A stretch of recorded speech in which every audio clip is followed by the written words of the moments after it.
জ্ঞান, মনন ও প্রজ্ঞার বাতিঘরে যারা আলো ছড়িয়েছিলেন সেই আলোকবর্তিতাদের নৃশংসভাবে হত্যা করা হয় ৭১-এর ১৪ ডিসেম্বর। জাতির শ্রেষ্ঠ সন্তানদের মিরপুর ও রায়েরবাজার বধ্যভূমিতে ফুল দিয়ে শ্রদ্ধা জানান বিভিন্ন রাজনৈতিক দলের নেতাকর্মীরা। বিএনপি মহাসচিব অভিযোগ করেন, নির্বাচনের পথকে বাধাগ্রস্ত করতে কিলিং মিশনে নেমেছে একটি গোষ্ঠী। সামনে আরও খারাপ সময় আসছে বলেও শঙ্কা জানান তিনি।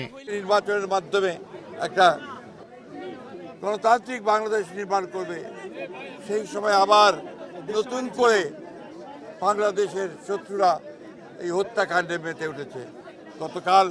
গত পরশু যে হত্যাকাণ্ড হয়েছে, আমরা তার তীব্র নিন্দা জানিয়েছি এবং আমরা আশঙ্কা করছি যে এইরকম আরও ঘটনা ঘটতে পারে। আপনাকেই বলছি, ইন্স্যুরেন্স করলে সিটিতে সুরক্ষা পাবেন নিশ্চিত। মিরপুর ও রায়েরবাজার বধ্যভূমিতে শ্রদ্ধা জানান এনসিপি প্রধান নাহিদ ইসলাম ও সাবেক উপদেষ্টা আসিফ মাহমুদ সজীব ভুঁইয়া। তারা বলেন, দেশকে মেধাহীন করতে চেষ্টা করছে জুলাইয়ের পরাজিত শক্তি।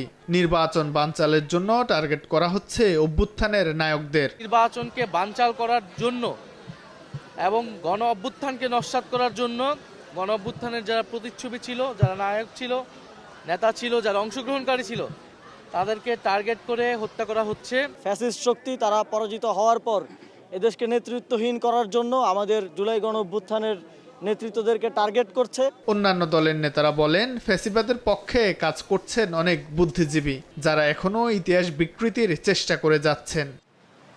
শাহিন আলম, সময় সংবাদ, ঢাকা।